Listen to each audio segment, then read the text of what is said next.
দুঃসংবাদ বন্ধুরা, দুঃসংবাদ। আর আমি কিন্তু এখন কিন্তু পৌঁছে গেলাম কিন্তু হাওড়াতে। তো হাওড়াতে কিন্তু বাড়ি দিয়ে কিন্তু ফিরে চলে যেতে হচ্ছে, কী করবো, কিছু করার নেই।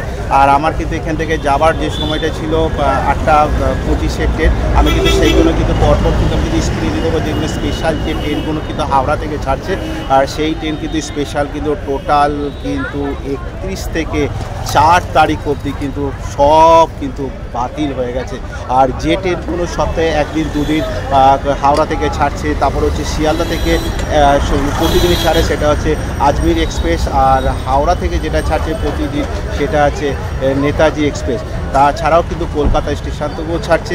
আর সাঁতরাগাছি থেকে কিন্তু 3খানা কিন্তু ট্রেন কিন্তু ছাড়ছে, সেটাও কিন্তু সেই ভিডিও কিন্তু আমি কিন্তু শীঘ্রই কিন্তু নিয়ে আসবো। কিন্তু কী করবো, আমাকে কিন্তু বাড়িতে কিন্তু ফিরে যেতে হচ্ছে। মৌনী অমাবস্যায় নিশ্চয়ই নাম শুনেছ, সেই পদপিষ্ট হয়ে মৃত হওয়ার জন্য মিনিমাম 30 জন মারা গেছে। সেই তার জন্যে কিছু ভিড় এড়াতে কিন্তু ট্রেন কিন্তু বাতিল করে দেওয়া হয়েছে এই হাওড়া স্টেশন থেকে।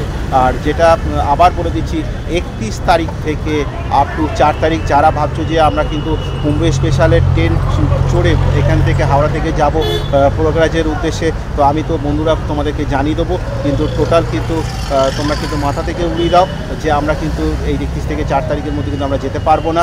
তারপরে কিন্তু তোমরা কিন্তু 4 তারিখের পর থেকে তোমরা কিন্তু স্পেশাল ট্রেন আপ টু 26 তারিখ অবধি কিন্তু অবশ্যই কিন্তু 26 তারিখে লাস্ট, তো 26 তারিখে আগের অবধি তোমরা বুক করে চলে আসো। আর এখানে কিন্তু একটা ট্রেন মিনিমাম 1.5 ঘন্টা 2 ঘন্টা লেটে কিন্তু সব জায়গায় কিন্তু ট্রেন কিন্তু ঢুকছে।